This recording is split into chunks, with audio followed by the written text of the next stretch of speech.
Danske virksomheder sender over 8.000 forskellige produkter ud af landet. En gennemsnitlig eksportvare rejser 2.900 km. Det er 500 km længere end før finanskrisen. Medicin og maskiner er det, vi sælger mest af. På top 10-listen over de mest eksporterede varer finder vi vindmøller, olie, tøj og elektriske maskiner. Men der er også en omfattende eksport af specielle varer til fjerne lande.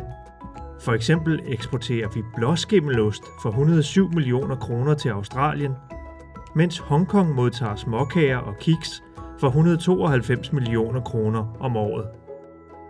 Sydafrika køber menneske- og dyreblod.